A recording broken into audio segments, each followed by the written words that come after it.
Arte, letras, história, filosofia, religião, ciências. O Estado da Arte. Essa edição é oferecida pela CPFL Energia e pelo Ministério da Cidadania. Seja bem-vindo. Olá, se a história é contada pelos vencedores, a do Japão é quase um conto de samurais sobre samurais para samurais. Do início do segundo milênio, quando os shoguns assumiram o poder da corte imperial, até a sua dissolução no século XIX, a elite marcial repeliu os mongóis, invadiu a Coreia e a China e dilacerou o país em guerras civis. Absorvendo o Buda e Confúcio dos chineses, eles forjaram uma filosofia de vida, o caminho do guerreiro, Bushido. Com coragem, honra e lealdade, o samurai deveria viver pela espada e morrer pela espada, não raro pela sua. Idealmente, todo nobre era guerreiro e todo guerreiro era nobre. Na prática, nem todo samurai era virtuoso, nem todo guerreiro era samurai e nem todo samurai era guerreiro. Pelo Bushido, os samurais deveriam dominar a espada e o pincel. Mas após o clã Tokugawa unificar, pacificar e isolar o Japão, a maioria jamais viu uma espada encharcada de sangue, muito menos a sua.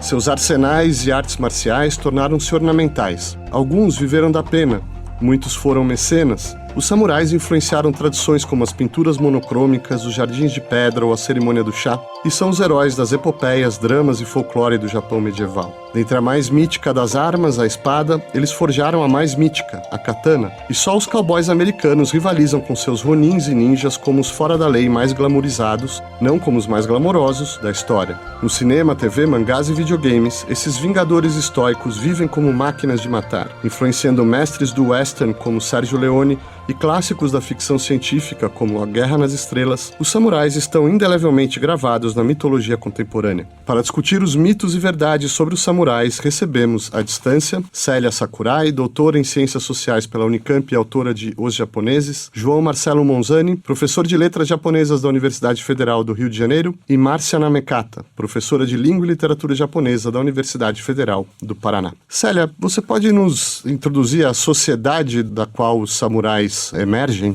Bem, vamos começar pelo início da história do Japão, porque os samurais acompanham a vida do Japão a partir, vamos dizer, do momento em que as terras começam a ser divididas e elas precisavam ser defendidas por alguém. Então, quando começam os conflitos de terra num país onde a geografia é extremamente complicada e porque as terras são muito pequenas, muito poucas para cultivo, é aí que nós podemos começar a pensar no início de uma história dos samurais, pelo menos dos guerreiros e de pessoas que estavam defendendo esse pedaço de terra. Certo, e que época exatamente essa? Qual era a organização social? Eu acho que a gente está falando aí da era Heian, eu não sei exatamente como a pronúncia da cultura imperial. Vamos dizer, é um pouquinho anterior talvez a esse período Heian, mas vamos dizer, nós podemos começar a pensar a partir do século VII depois de Cristo, que é quando começa toda aquilo que se chama de reforma Taihō. Então, essa reforma dividia as terras entre as terras que são as terras do Estado, portanto, pertencentes ao imperador, e as terras que não tinham dono e, portanto, elas eram divididas entre pessoas que tinham condições de mantê-las. Tudo isso se pensando na agricultura e na produção de arroz. O arroz é o ponto principal aí. E junto com esses lavradores havia, então, aquelas pessoas que começavam a usar armas, não necessariamente katana, porque isso aí é bem posterior, mas são pessoas que usam armas para defender esses pedaços de terra e, quiçá, conquistar mais para os seus senhores, para os seus donos. Certo. João, como vai ser essa ascensão desses guerreiros ao poder propriamente, né? Como esses clãs começam a se digladiar entre si, como vai se estabelecer, acho que a pergunta é como vai se estabelecer os primeiros shogunatos? Bom, acho que esses clãs eles começam a se estabelecer principalmente porque eles já têm um vínculo duplo, um com a corte e um com o campo, como a Célia falou agora, né? Então são essas milícias que protegem terras particulares por todo o país, terras que fugiram ao controle da corte já, não conseguem mais arrecadar imposto, e eles também servem meio que exército ou milícia para a corte de Heian quando surgem algumas revoltas em partes distantes do país. Em um dado momento, no século XI, há uma disputa de sucessão na corte e uma facção chama uma família dessas, militarizadas muito forte, chamada Minamoto, e outra facção chama outra família chamada Taira. E eles guerreiam entre si para decidir a sucessão da corte. E a família Taira acaba ganhando, num primeiro momento, essa batalha, só que imediatamente o chefe desse clã, Taira, que se chama Taira no Kiyomori, ele se instala na corte e começa a tomar para si vários poderes que não eram seus, de origem, né? Ele começa a administrar a corte como se ele fosse um local ali, um nobre. E esse é o primeiro momento de ascensão dos samurais. Logo em seguida, a própria corte chama a família que tinha perdido a batalha, os Minamotos, para expulsar os Tairas do poder.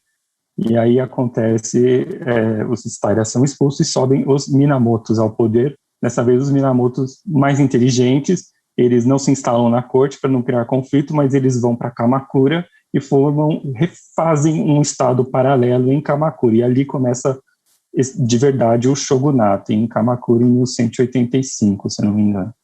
E aí tem uma mudança histórica, quer dizer, se cria ou começa a se estabelecer o chamado regime Bakufu, ou vocês me corrijam de novo a pronúncia, mas em que consiste esse regime, João? Qual a posição dos samurais nessa nova ordem? Os samurais são os detentores desse regime, são os administradores desse regime. Por causa da imagem do samurai, por causa de filmes como Sete Samurais, Ronin, a gente tem a ideia do samurai como aquele guerreiro solto no mundo, né? Mas é toda a classe, desde o Shogun é um samurai, até o guerreiro mais, sim, toda essa classe é samurai. Então, eles são o novo Estado, de fato, né? E eles conseguem fazer aquilo que a corte Heian não conseguiu fazer, que é coletar imposto, impor ordem, administrar as questões judiciais. Então, eles refazem o Estado dividido em pequenos feudos por aí, pequenos domínios, vamos chamar assim. Tem um detalhe que é o seguinte: o imperador, como desde sempre na história japonesa, ele é uma figura simbólica. Quer dizer, então tem todo um mito de criação do Estado japonês, quer dizer, a figura do imperador é a figura do chefe de Estado. Agora, quem de fato trabalha e briga tal, são esses samurais e a classe nobre. Agora, o imperador, ele fica como uma figura simbólica, não é? E que, então, vivendo primeiro em Nara e depois no período Heian em Kyoto, e então toda essa questão do simbolismo do papel do imperador enquanto chefe de Estado, do Estado japonês. No caso, não sei nem se a gente pode falar em Estado japonês nessa época, mas de qualquer forma é o representante do Estado. Sim, e se mantém o poder formal do imperador, embora de fato ele esteja agora, né, com os samurais. Agora, Márcia, o João e a Célia descreveram essa ascensão, uma série de conflitos, em especial essa guerra Genpei, né, entre os clãs Taira e Minamoto, que vão efetivamente estabelecer uma nova ordem com a vitória do clã Minamoto. Mas logo depois, quase concomitantemente, já no século XIII, XIV, salvo engano, você já tem uma literatura, vários crônicas, contos, em especial conto de Heike, né, que descreve justamente a ascensão e queda de um desses clãs, o clã Taira.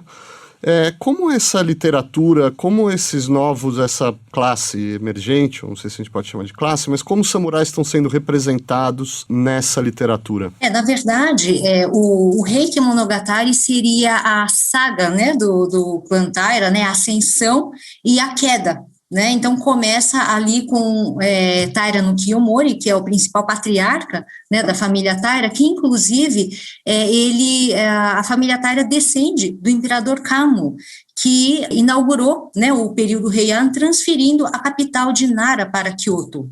e há várias personalidades aí na família Taira que, inclusive, tem toda uma relação com essa própria origem dos samurais, né? A gente tem lá nos anos 900, mais ou menos, a figura de Taira no Masakado, né, que se rebelou contra o governo central, né, e, inclusive, ele conteve uma rebelião contra os habitantes do norte ali do Japão, os Emishi, e aí eu acho que a partir disso se consolida de fato a figura do guerreiro, do samurai.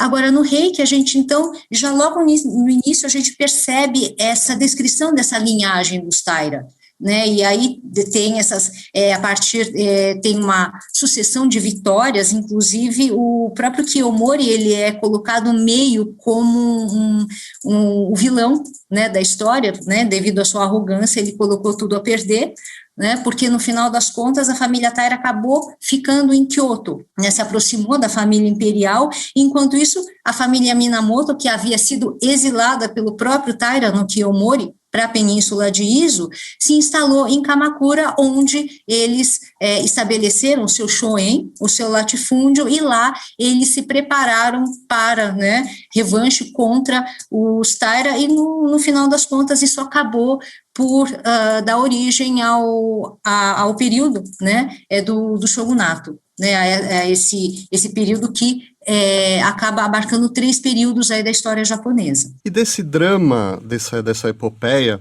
você falou do orgulho, né, de uma das figuras dessa ubris.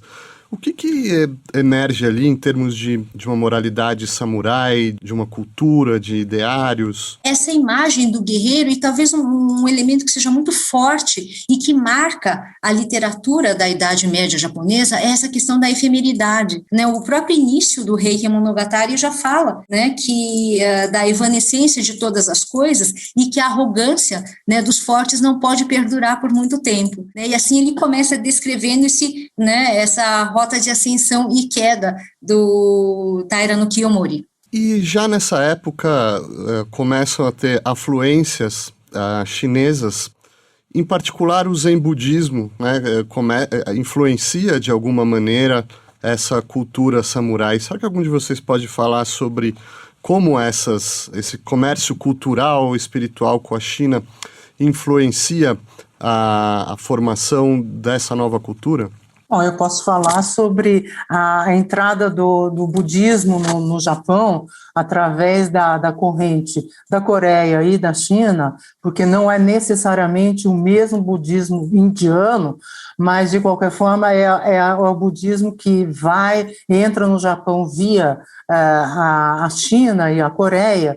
E com o passar do tempo, isso foi no século VI, com o passar do tempo, os monges budistas começam a ter uma ascensão absolutamente importante, porque o budismo foi reconhecido como sendo uma religião, entre aspas, oficial, então ela era cultuada pelos nobres, pela corte, tanto em Nara como em Kyoto, e por outro lado, não é? O Zen budismo, ele é uma corrente, é um branch, vamos dizer, do budismo, só que ele é importante para os samurais porque ele não prevê nenhum tipo de ritual. Na verdade, o Zen budismo é muito mais uma automeditação, então isso poderia ser praticado perfeitamente pelo samurai sozinho. Então, essa não necessidade de rituais, de toda do cerimonial que existe dentro do budismo, o Zen budismo ele é muito mais simples, vamos dizer. Então, ele poderia ser perfeitamente desenvolvido pelo samurai no momento antes da batalha ou alguma coisa assim. Então, o Zen budismo tem um papel muito importante nesse contexto dos samurais e da religião também, da espiritualidade do samurai. Agora, Célia, pensando na imagem popular do Zen budismo, tem uma aparente contradição ou dificuldade, né, de imaginar o budismo como uma religião que prega a renúncia ao mundo, né, e a compaixão com todas as formas de vida, uma espécie de compaixão universal, e essa espiritualidade sendo absorvida e de alguma maneira metabolizada por uma classe guerreira extremamente implacável e, nesse momento, muito envolvida com a guerra, né? Com a matança, com carnificinas e tal. Quer dizer, como que isso se dava, né? Como que os samurais, no final, justificavam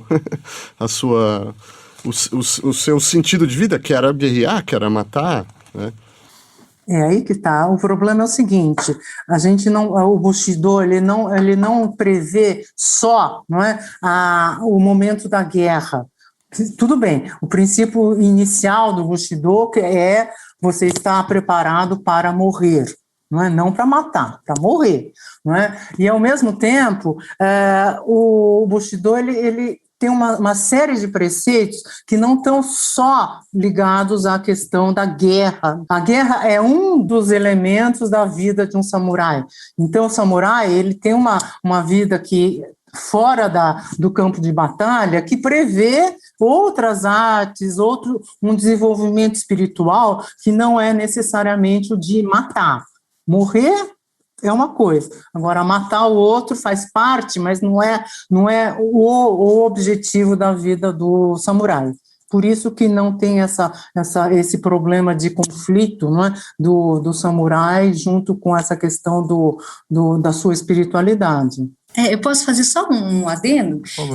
Você falou no termo compaixão, né? Eu acho que isso, em termos de Zen budismo, eu acho que não é um conceito, né, que se aplica a ele, talvez nas correntes do budismo que antecederam o Zen budismo, né, que começaram a se popularizar no período Kamakura, que começa em 1192, justamente depois, né, do advento do governo militar. Essas correntes budistas, como a Jodo, da Terra Pura, né, elas foram, digamos, mais difundidas entre as classes populares, porque no período Heian, o que estava em voga era o budismo esotérico, ali dentro, né, do ambiente ali da corte imperial, né, e no final de Heian, com todo o caos que se estabeleceu no país, o budismo ele começa a se popularizar e chegar às camadas mais baixas. Aí a gente pensa nessa questão de salvação, de misericórdia, até de compaixão mesmo. Agora, isso, né, acaba se modificando, principalmente quando, né, entra o Zen budismo ainda, né, no período Kamakura, mas já tendo se desenvolvido mais no período Muromachi, que começa em 1338. Perfeito. Agora, João, fazendo uma periodização a jato aqui da história do Japão feudal, você tem entre o século XIII e o século XVI, você tem primeiro uma tentativa de invasão dos mongóis, e os samurais se unem para combater, repelir essa invasão. Você tem uma série de conflitos de guerras civis, o chamado período dos estados guerreiros, ou se estados não é uma boa tradução, dos clãs guerreiros, dos reinos guerreiros, enfim, um momento ali de intensos conflitos, até chegar no século XVI e uma unificação através da ascensão de um dos clãs, o clã Tokugawa. Nessa época, nesse período, né, quais são as principais transformações da sociedade japonesa, especialmente quais são as principais transformações em relação à ordem samurai? Quer dizer, qual é o papel que os samurais estão tendo nesse movimento histórico? Como essa série de conflitos externos ou internos estão fortalecendo ou talvez corrompendo o poder dos samurais? Eu acho que a Márcia já indicou um pouquinho aí, né? Então, são esses 3 períodos principais, se a gente quiser dividir, né? Tem o período Kamakura e Muromachi, que são o governo shogunal como a gente imagina, depois tem o período de guerras internas e depois o período Tokugawa, que é um período de paz, né? Nesse início, período Kamakura, ou como a gente conversou aqui, o shogunato estava se montando ainda, criando a sua administração e funcionou em certo sentido, né? Melhor do que a corte de Heian tinha funcionado. No período seguinte, o Muromachi, na verdade, é mais nesse período que o Zen entra, né, com força na cultura samurai. Ele entra muito como, assim como o budismo lá atrás tinha entrado antes, ele entra como todo um pacote cultural, né? Não é só o Zen que chega, a religião Zen. Ele chega à pintura chinesa, chega a novos tipos de caligrafia, novos tipos de escultura. Então, o Zen é meio que o passaporte cultural dessa classe samurai nova que está ascendendo e está criando uma cultura diferente da cultura dos nobres. Ele tem todo esse movimento. Esse período final de Muromachi, a família que governava, entre muitas aspas, o país era a família Ashikaga, e que foi perdendo o controle muito rápido do país, até que, de fato, perdeu total controle e cada feudo, cada propriedade começou a agir autonomamente e passou a guerrear uma com a outra, até chegar na unificação de mais ou menos 1600.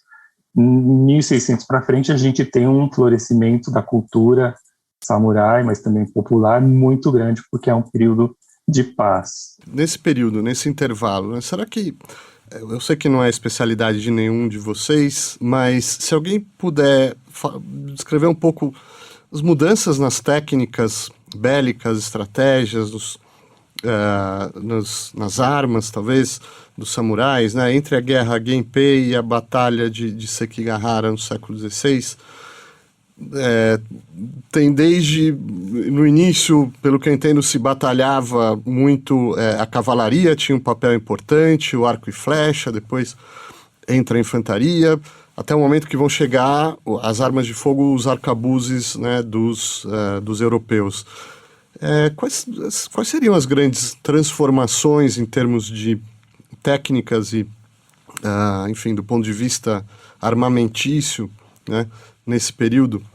Talvez a gente pudesse falar sobre essa questão da melhoria das condições da guerra, não é? Porque os samurais, eu acho que é aquela figura arquétipa do samurai com o seu escudo, com o seu elmo, a espada, não é? Mas com o decorrer do tempo, os artesãos que começam a ter um papel extremamente importante, que é exatamente o artesão que vai preparar e melhorar cada vez mais a técnica da construção de uma espada, não é? Então, a espada japonesa, ela vai sofrendo modificações e melhorias no decorrer do tempo.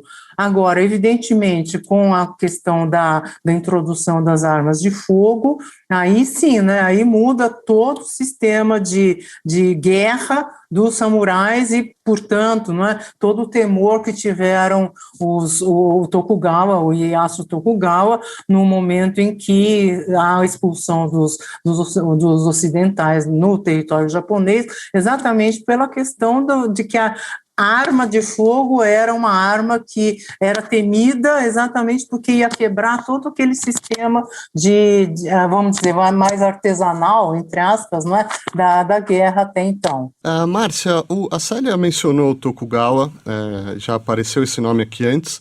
No século XVI, esses estados, você tem essas guerras, essas divisões, e uma linhagem aí de 3 samurais, Oda, Toyotomi e depois, finalmente, o Tokugawa, vão realizar, né, vão partir para guerras de dominação e vão realizar a unificação do Japão.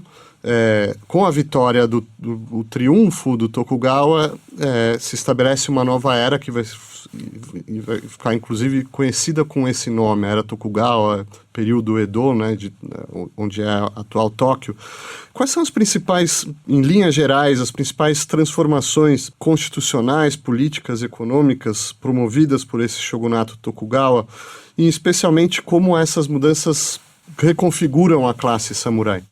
Na verdade, o Tokugawa, dos 3 shoguns, né, se a gente for pensar o clã Minamoto, né, no período Kamakura, o clã Ashikaga no período Muromachi e agora Tokugawa no período Edo, foi o que governou o Japão realmente com mão de ferro, né, porque embora o Minamoto no Yoritomo, lá em Kamakura, ele tivesse conseguido, de certa forma, ter um controle ali da área central, né, do Japão, principalmente ali a Kamakura, né, onde o clã Minamoto havia se estabelecido, e a capital imperial, Kyoto, a área digamos, de controle do Minamoto era basicamente essa. Os Ashikaga, né, conforme o João colocou, eles perderam totalmente o controle porque eles estavam muito mais preocupados com o desenvolvimento das artes. E Tokugawa, ele foi aquele que conseguiu unificar de fato o Japão, ter o controle sobre o país inteiro. né, inclusive colocando partidários seus nesses domínios, né, ele fazia isso de acordo com a proximidade, guerreiros leais a ele, né, e aqueles que não eram tão assim chegados, mas que ele precisava manter ali para ter o controle de todo o país. Ele instalou esses, digamos, novos, né, aliados nas províncias mais distantes. Então, ele realmente conseguiu ter um controle total sobre o país. E a base do governo do Tokugawa foi confucionista, né, ao contrário dos períodos anteriores, né, quando os governantes estavam muito mais próximos ali do budismo. E talvez uma marca registrada, digamos, do shogunato Tokugawa tenha sido uma rígida estratificação social, né? Então, a gente tem a pirâmide ali com os comerciantes na base que vão, né, se estabelecer nas cidades que se constroem ali em volta dos castelos. Depois a gente tem os artesãos, e aí a gente pensa, né, até nessa questão que a Célia colocou, né, dessa produção das espadas, né, que provavelmente ela passou, os artesãos ali, né, que surgem nesse período Tokugawa, eles acabam se especializando também nessa arte. Aí a gente tem os agricultores, os samurais e o shogun no topo da pirâmide. E ainda havia os párias, né, as cortesãs, aqueles que manuseavam produtos animais, couros, né, cadáveres, que ficavam fora dessa sociedade de classes. E o diferencial também é que não era possível uma mobilidade social. Isso a Tokugawa e Ieyasu que institui, claro que ao longo do período Edo isso vai acabar sofrendo modificações, mas na essência acho que essas foram as principais modificações aí dessa transição, né, do período de guerras para o shogunato de Tokugawa. Agora, Célia ou João, se vocês puderem falar, então, como que isso vai reconfigurar a vida dos samurais, porque inclusive é um período de relativa paz, quer dizer, não tem mais guerras civis, não vão ter grandes confrontos com nações estrangeiras, pelo contrário, o Japão vai estar mais fechado, especialmente em relação aos europeus. Num período de paz, o que acontece com uma classe que é fundamentalmente cujo ideário, né, está fundado na ideia da guerra, do confronto, do conflito? Célia? Bom, vamos dizer, é um período diferente dos anteriores, mas o samurai tem um papel significativo nessa pirâmide que a Márcia falou, porque estão lá no topo, não é?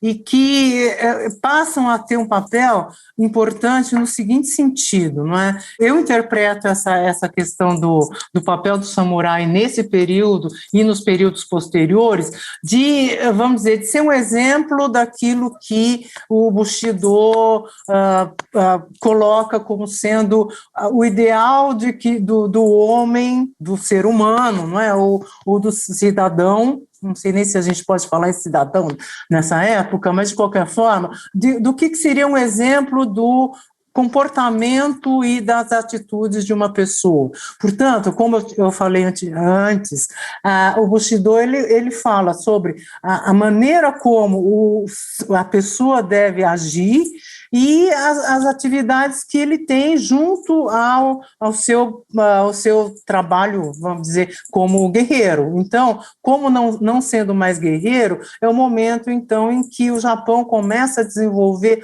uma série de outras atividades além da guerra, que são exatamente a questão, vamos dizer, das artes, do artesanato, do comércio. Então, há uma abertura de um leque de atividades, mas sem a guerra, nesse momento.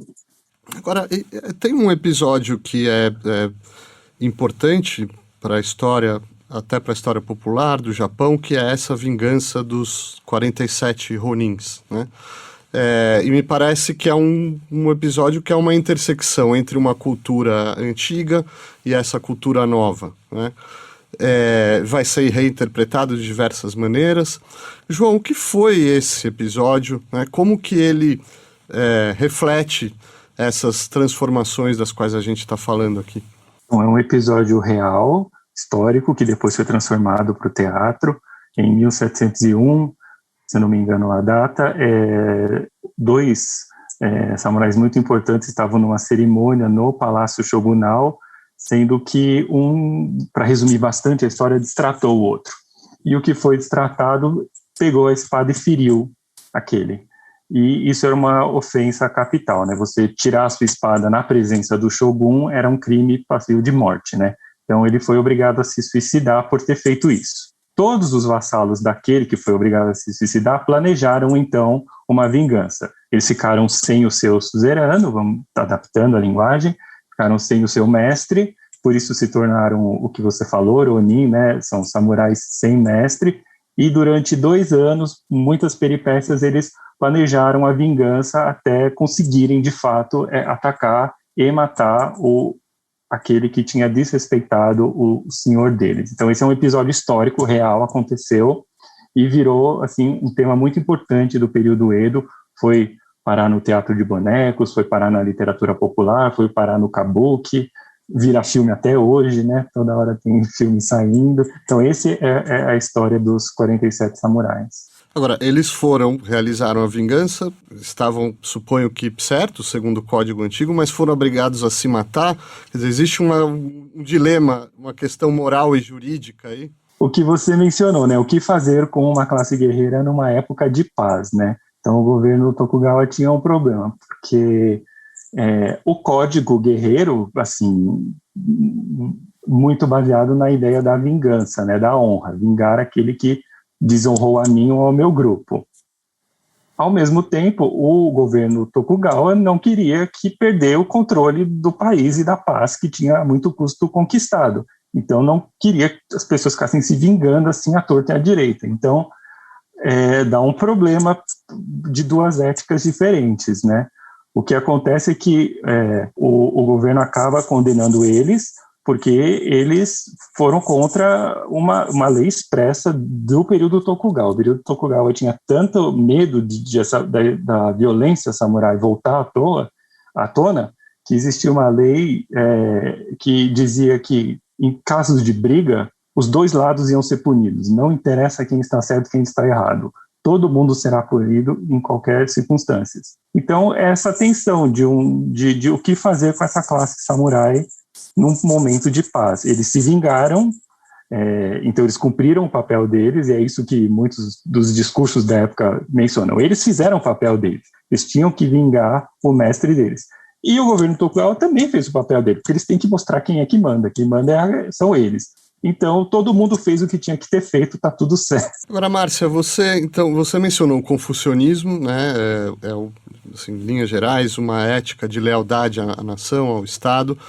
Muitos, esses samurais são extremamente letrados, né? Uma classe letrada. Vivem nas cidades cada vez mais, é uma classe urbana também, né? Ociosa porque você não tem mais guerras, e também eles não precisam trabalhar, no sentido de que os camponeses trabalham por eles e eles têm a taxa de arroz ali, certo? Mas são de alguma maneira absorvidos pela burocracia, né, Tokugawa, e tem toda uma cultura se desenvolvendo. A gente falou desse episódio legendário, legendário não, foi um episódio de fato, mas que depois vai ser relido de uma maneira legendária. Mas vários desses samurais, alguns deles são até poetas, como o Basho, pelo que eu entendo era da ordem samurai, mas outros são patronos das artes, e tem toda uma pujança artística no teatro, né, na literatura. Nessa época, como esses samurais estão sendo representados nos palcos, nos livros, nas narrativas, nas histórias? Na verdade, você fala sobre Basho, né? Basho era, na verdade, de uma família de Ronin, né? Que, na verdade, essa figura que acaba se destacando aí no período Edo, né? Esse samurai errante, samurai sem senhor, né? Até porque, né, boa parte dos samurais, principalmente os de alto escalão, eles acabaram sendo absorvidos pela burocracia ali do governo de Edo, né? Agora, nas artes, por exemplo, no teatro, a gente tem, né, o teatro de bonecos, né, o bunraku, o kabuki, né, que inclusive trabalham com essa temática dos samurais, né, dessa temática, desses conflitos, né, que fizeram história nos períodos anteriores, né? Só que antes disso, a gente inclusive tem isso não foi colocado, mas o Teatro No, que é o teatro de máscaras, né? Que se desenvolveu muito ali na corte do Shogun Ashikaga. Talvez uma das temáticas principais ali das peças de No centram ali justamente no Heike Monogatari. Quer dizer, é um episódio de muita importância para as artes posteriores também, né? Quer dizer, se torna um épico de guerra que, inclusive, se imortalizou através das performances dos monges itinerantes, né, que cantavam os feitos ali dos Heike, né? Mas isso foi imortalizado no Teatro No, né? Através principalmente da categoria de peças de guerreiros mortos em batalha, né, em que os guerreiros, eles são os protagonistas da peça e narram as suas glórias, né, e a sua derrocada também, sempre ali tendo como ouvinte um monge ou um religioso que tem por função na peça conduzir essa alma perdida para o outro mundo. Então, eu acho que nas artes, essa figura do samurai, né, ela se imortaliza no Teatro No, e claro, aí a gente vê toda uma sequência, né, nos períodos posteriores, né. Agora, claro, a gente fala, em Edo, a gente fala esse desenvolvimento da cultura ali urbana, né, inclusive talvez, se a gente for pensar um pouco, né, no Ocidente, talvez esteja muito próximo ali de um renascimento cultural, né, e então ali a gente tem também não só essas artes voltadas, o desenvolvimento dessas artes ali pelos samurais, que vão ser, como eles vão perder essa função de guerreiros, eles vão ser absorvidos, né, até por essa parte lúdica que se desenvolve nas cidades, né, eles vão ser consumidores dessas artes que vão se desenvolver nesse período. E a gente tem também os gêneros teatrais que vão se desenvolver a partir da classe dos comerciantes, em contraposição à dos samurais. Certo. Célia, existe essa ideia do bunpu, né, se eu entendo bem, da espada e do pincel, quer dizer, a ideia de que, você já assinou isso, de que na educação e na vida dos samurais era necessário um equilíbrio entre as artes marciais e as atividades culturais, a literatura e a poesia. Nós estamos falando disso, né? Mas também vai ter uma série de... uma cristalização da ideia do Bushido em tratados, livros, né? Uma cultura. O que está como o Bushido está se cristalizando nessa época, né? Quais são as grandes ideias ali que estão determinando essa cultura? Você está dizendo no período Tokugawa? Tokugawa, Eu penso o seguinte, se nós formos raciocinar e voltar atrás na história japonesa, o samurai está ligado à questão da cultura rural, vamos dizer, não é? Quer dizer, o lavrador, o plantador de arroz, os impostos decorrentes dessa cultura, vamos dizer, que é rural, e que no período Tokugawa, como a Márcia muito bem assinalou, é uma cultura basicamente urbana. Então, o samurai não tem, de fato, nenhum papel nesse sentido de estar voltado para alguma coisa cuja característica é a cultura rural. Não é? Então, existe uma dicotomia, e tanto é verdade que, no decorrer dos 3 séculos do período Tokugawa, esse papel do samurai vai cada vez mais se diluindo como um guerreiro, que não tem sentido mais nenhum, e o samurai, então, vai se voltando, então, para aquilo que a Márcia já assinalou, que é a questão da cultura, não é? Então, eu acho que um dos traços aí que são muito interessantes para a gente pensar é o samurai que, anteriormente, né, usava a espada para cortar a cabeça dos seus inimigos, de repente é aquele que, ao mesmo tempo, pratica a cerimônia do chá, né, o Shado. Então, quer dizer, a delicadeza de usar de todos os gestos em torno dessa cerimônia do chá é contrastante com aquela da figura do guerreiro cortando a cabeça dos seus inimigos. Então, esse conflito, essa tensão, ela permanece o tempo todo, mas com a tendência cada vez mais, à medida que nós chegamos no século XIX, desse lado guerreiro ficar como sendo um símbolo, não é? Muito mais do que, obviamente, uma forma de ação. Então, cada vez mais, essa cultura urbana, voltada, então, a uma certa mobilidade social que vai ocorrendo no decorrer dos séculos, até chegar no século XIX, e aí a gente já tem um outro período para se pensar. Vamos, antes de entrar nele, eu só queria esclarecer uma coisa. Eu acho que todos os nossos ouvintes, todos nós temos a imagem popular do samurai, dos filmes do Akira Kurosawa, das séries de TV, dos mangás, dessa figura, desse vingador solitário com a sua espada, se envolvendo em duelos, às vezes em defesa de uma comunidade, né, ou em defesa da honra do seu suzerano. Até que ponto essa imagem do samurai no período Edo é verdadeira? Até que ponto ela é mito? De uma certa forma, o que acontece no período Edo é que essa rígida estratificação que o Tokugawa estabeleceu, ela vai começando a se modificar, né? Principalmente a partir dos anos 1800, os comerciantes eles ficavam ali na base, né, da pirâmide, porque eles eram considerados, inclusive, perniciosos, porque eles não produziam nada. Os agricultores, foi uma estratégia do Tokugawa colocar os agricultores numa posição mais alta, porque deles dependia toda a subsistência do país. Era preciso, né, pelo menos, de alguma forma, né, enaltecer, né, essa classe.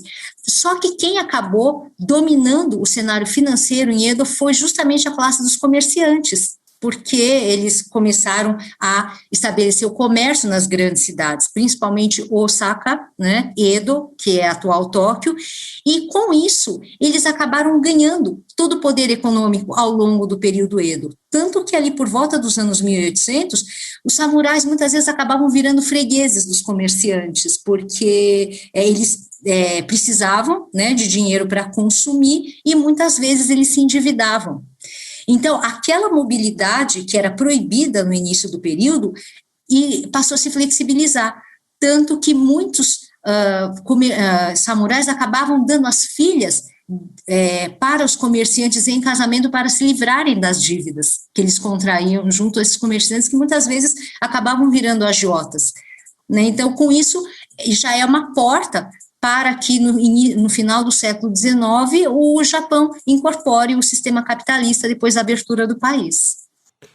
E como vai se dar, João, essa dissolução no século XIX da classe samurai, na verdade de toda a ordem, né, dos shogunatos? Quais são aí, em linhas gerais, qual é a mecânica dessa transformação que vai levar a chamada restauração Meiji, ou Meiji, não sei como se pronuncia? Durante todo o período Tokugawa, o governo tinha adotado uma política de isolamento, né? O país era fechado, ninguém podia entrar, ninguém podia sair. Isso começou a dar problema de 1800 para frente. Os navios de comércio russos, ingleses, americanos começaram a aparecer. Geralmente a data que é dada, né, a data da Revolução Meiji é 1868, mas na verdade já tinha navio inglês querendo estabelecer comércio no Japão desde 1808, mais ou menos. E ficaram tentando, até que em 53, um comandante de um navio americano, Matthew Perry, ele explica explicitamente para o shogunato o que eles não estavam entendendo até o momento. Não era uma oferta de negociação. Ou você abre o comércio ou a gente vai ter uma guerra. E aí o shogunato começa a abrir aos poucos portos. Em 58, se não me engano, abre 8 portos. Isso bagunça completamente a economia do período Tokugawa, porque aí começa a haver fluxo de mercadorias, o ouro japonês, que era muito barato, é comprado e vendido na China, o preço do arroz despenca e desorganiza a vida de muita gente, então começa a haver revoltas populares por todos os lados, até que um certo grupo de samurais, aqueles que foram, como a Márcia foi mencionada, aqueles que foram colocados lá longe, em Kyushu, bem fora do poder, nunca foram amigos do Tokugawa. Esse grupo se reorganiza e consegue uma assinatura do imperador, né, dizendo, não reconhecendo mais a autoridade dos Tokugawa e pegando a autoridade para si de volta, assim. Resumindo muito, seria esse o itinerário. Certo, eles são submetidos, inclusive, à humilhação de não poderem mais portar as espadas, pelo que eu entendo, tem que cortar o coque do cabelo, né? E juridicamente a classe efetivamente, o sistema de classes é extinto. Mas entrando no século XX, vocês reconhecem características do ethos samurai nessa nova sociedade que está sendo construída? Como que, quer dizer, a classe em si deixa de existir, mas as suas ideias, a sua cultura de uma maneira ainda está lá? Como que é essa transformação para um Japão moderno? Isso é um discurso que nasce já um pouco interessado, né? Então, quando os japoneses começam a se industrializar e ganhar guerras, tem uma guerra contra a China, uma guerra contra a Rússia, eles começam a criar uma narrativa sobre a sua especificidade. Aí que nasce muitas teorias sobre a especificidade japonesa. E uma delas é essa: nós somos diferentes das outras sociedades asiáticas porque nós tivemos uma classe governante guerreira. Portanto, provavelmente tem na nossa cultura alguma coisa de guerreira que nós herdamos. E daí nasce toda essa narrativa sobre Bushido, o espírito de samurai. Então, é muito importante no contexto de um país que está se modernizando, militarizando e está pronto para começar a colonizar outros países na Ásia. E na alta cultura ou na cultura popular, né, como que essas histórias estão sendo recontadas, talvez? Ou eu estou pensando como está se criando essa mitologia em torno dos samurais. Alguém?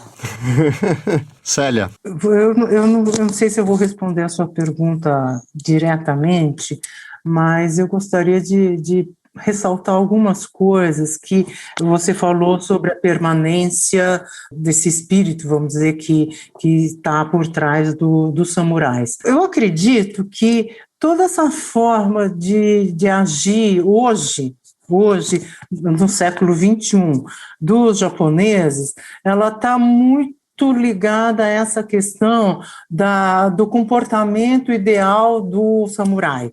O samurai é uma pessoa leal, é uma pessoa obediente, é uma pessoa honrada, e esses valores, eles estão transportados até hoje para um Japão altamente tecnologizado, não é? Altamente moderno e conectado com o mundo inteiro, mas o mundo ocidental vê o japonês de uma forma diferente, exatamente por quê? Porque o japonês tem um tipo de conduta que, se a gente for levar ao limite, a gente pode até pensar, bom, tem tudo a ver com a maneira de ser do samurai.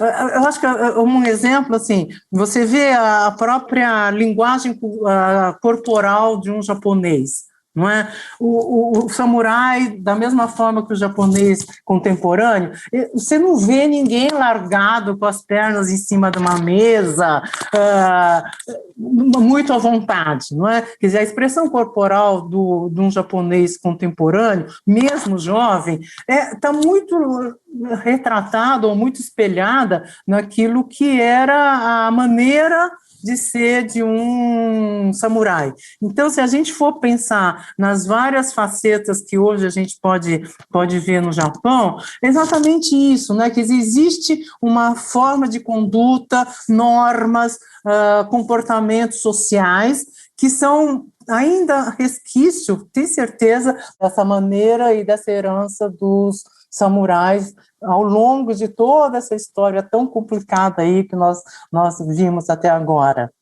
Márcia, nós falamos ao longo do nosso encontro aqui de várias maneiras em que os samurais foram expressos nas narrativas literárias, desde dos épicos, das crônicas, no início do milênio, até o teatro, tanto na época feudal, na época Tokugawa, Você vê essa narrativa e essa dramaturgia refletida em manifestações do século XX, do século XXI, em romances do século XX, da nossa época, em filmes, na TV?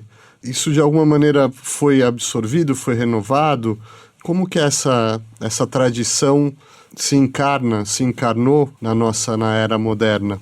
Eu acho que nessa transição de Edo para Meiji, né, no início do período moderno, a gente vê todo um processo, assim, uma tentativa de os autores tentarem incorporar o pensamento ocidental, porque eles começam, né, a consumir a literatura europeia, né, e aí eles tentam, de repente, incorporar isso, né, em termos literários, até alguns pensamentos que iam muito ali contra, né, os seus próprios valores.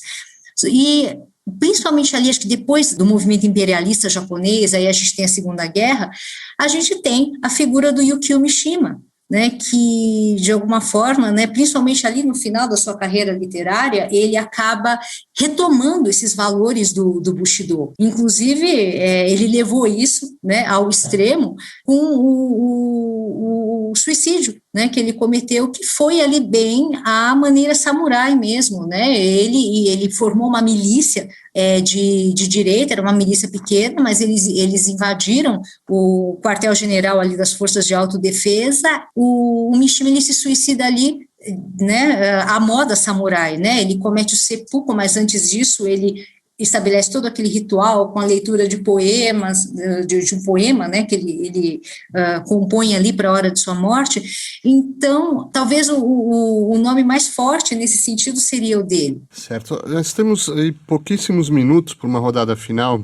Eu gostaria de ouvir de cada um de vocês como vocês veem, para o bem ou para o mal, né, o legado samurai para a história do Japão, até para a história universal. Quer dizer, o que está vivo e o que está morto, ou talvez o que deva continuar vivo e o que deva necessariamente morrer. Como os samurais ainda influenciam o nosso presente de alguma maneira e, eventualmente, né, o nosso futuro. Qual é o grande legado dessa cultura para a história do Japão, para a história universal? João? Bom, eu acho que a ideia, a imagem do samurai, principalmente do Bushido, acabou virando uma grande moldura interpretativa do Japão como um todo.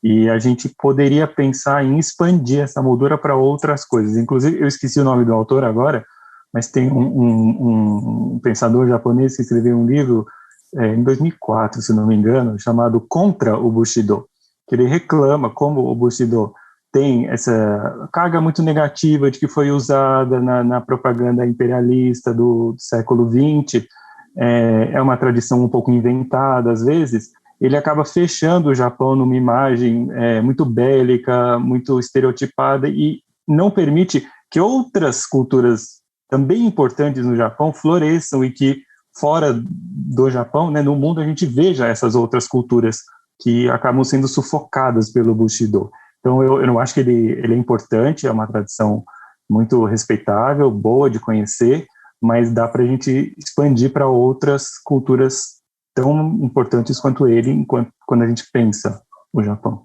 Faremos isso certamente em próximas edições. Célia Sakurai. Vamos falar sobre fatos históricos, né, que são, nós não podemos falar absolutamente nada sobre isso, porque são fatos históricos, mas, de qualquer maneira, como eu ressaltei agora há pouco, é uma questão dos samurais se verem, não é? Ou se refletirem na forma como os japoneses hoje se comportam. Por outro lado, nós podemos até ver o lado negativo, como o João já ressaltou, não é? Quer dizer, esse peso que teve esse espírito samurai no militarismo final dos anos 20, 1920, todo o decorrer dos anos 1930, a Segunda Guerra Mundial, quer dizer, essa questão da lealdade ao imperador, a honra do soldado japonês na guerra. Então, toda essa questão que tem de tentativa de se ver como superior racialmente, culturalmente, isso daí teve um lado extremamente negativo, que é, de fato, um reflexo de todo esse passado dos samurais. Então, não é só pensar o lado romântico, né, que aparece nos filmes, nos livros, nos animes, mas também esse lado também para se pensar e se refletir sobre essa questão do aspecto, do outro lado da moeda, que seria esse aspecto negativo desse papel do samurai na história japonesa. Márcia Namekata.